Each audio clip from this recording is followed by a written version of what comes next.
Diablo 4 expansion, first the most important thing, pets, and they're available right now for everyone for free. Enter the game, go to Chat, and right there is going to be a quest called Faithful Companion to interact with a pet.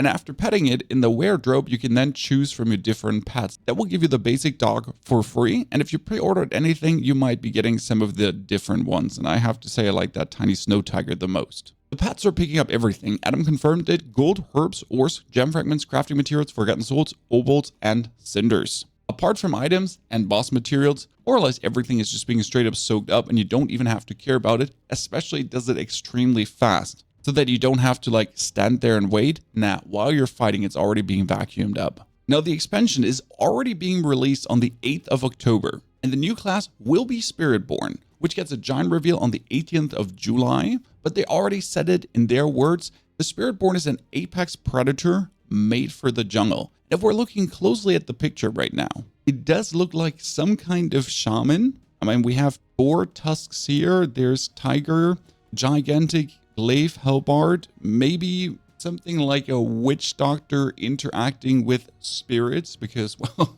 the Spiritborn that can essentially summon guardian spirits, helpers. We'll know more on the 18th of July. Definitely drop your theories in the description below. You would like it to be, because it can't be a druid, so it needs to be a bit different than that. So no transforming, rather summoning, I guess. We will go over the different pre-order editions in a bit, but first I want to talk about Mercenaries. Those are the lads we're going to be hanging out with. And the description reads, it's not better to wander with a friend by your side and never fight alone, as mercenaries can join you on your quest to battle side by side with you in the dense undergrowth of Nahantu and beyond, Nahantu being the new region. These powerful allies grow in power as they progress, and each are equipped with a unique ability to help you in combat. Now, traditionally, mercs were always running around with you, providing you with some kind of aura, buffing you and your lads, and you know what? I wouldn't mind that to just continue. Don't overcomplicate it. Could they be another aspect slot that kind of helps you as well?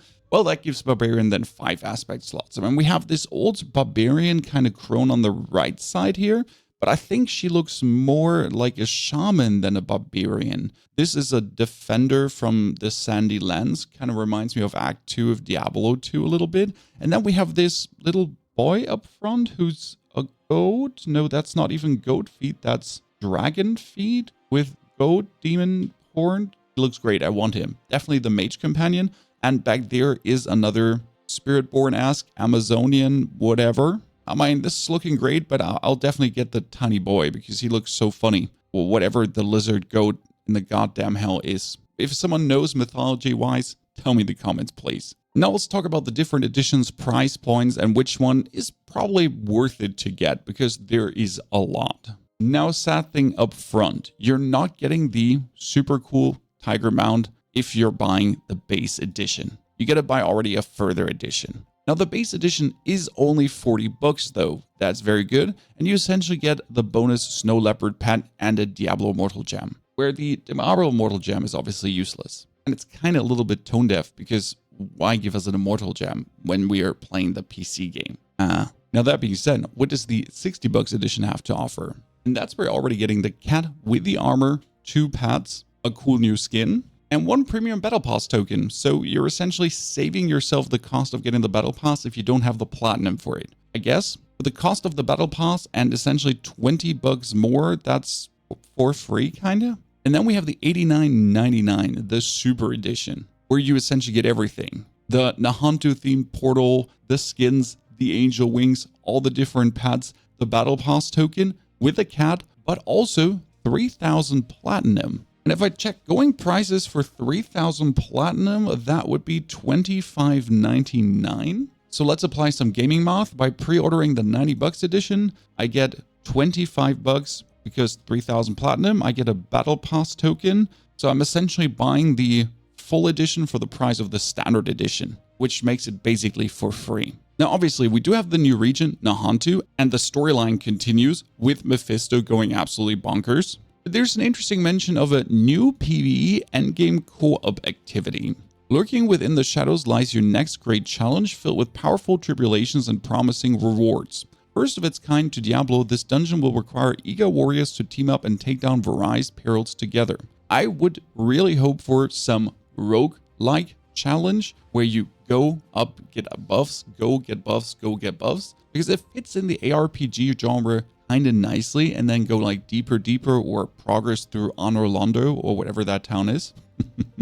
Now, one thing that miffs me a little bit is that it says the co-op activity. So if you don't have any friends, that's a stinker. And if they do this, we need a team builder, a group finder in game. Otherwise, this might be just a no-go for many people to have to go there and find people instead of just being able to queue up with someone. That's not all of it though. At Vessel of Hatred launch, we will also be introducing various updates across the entire game to improve and rework core systems that have been around since launch. Empower your favorite classes with new skills, added Paragon boards, legendary glyphs, new dungeon types, and activities and rewards from the Tree of Whispers and more. The new Paragon boards being the most exciting thing here. Let me give you an example for the Necromancer. We do have skeletal warriors, mages, and golems.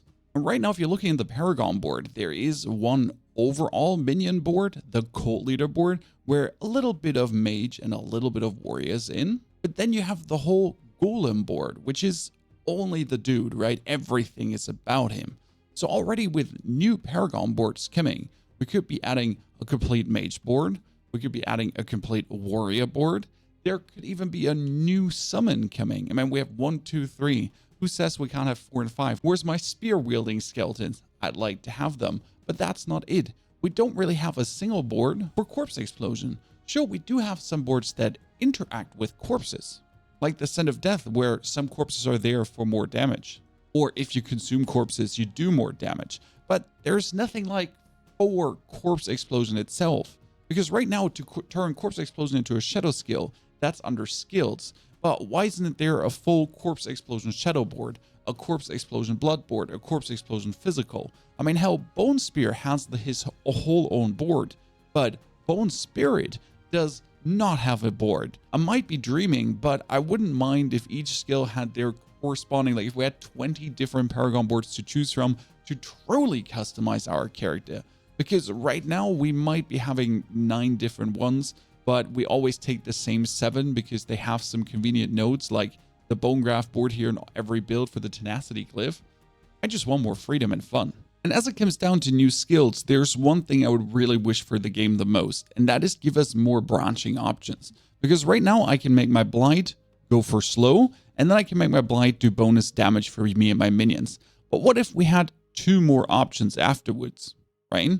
The same goes for every skill. We get the Bone Spear goes into 3 bone shards, then the Bone Spear makes vulnerable, and then the Bone Spear could explode on impact and do whatever, and here's another 2. So if there's just more options to choose from, instead of these 2, maybe it's here 4 different ones, but I would actually like to be able to simply go deeper into a skill, right? Make my Blood Surge cast twice. So Blood Surge is now going to be an overpower skill, and then cast Blood Surge twice with a 20% chance or something, or whatever. And that goes on and on and on for every skill, giving you more customization options and just simply more freedom, more fun, more making the class you what you really want to play. It's gonna be huge. I'm really excited. What do you think, ladies and gentlemen? Enough reason to pre-purchase the game? Quite excited for the Spiritborn class and other shenanigans with the new Paragon boards and stuff? Might actually wait for the 18th for the full reveal. Until then, check out our latest changes to the Necro, making it a super survival monster just blasting through anything. Love it. Enjoy.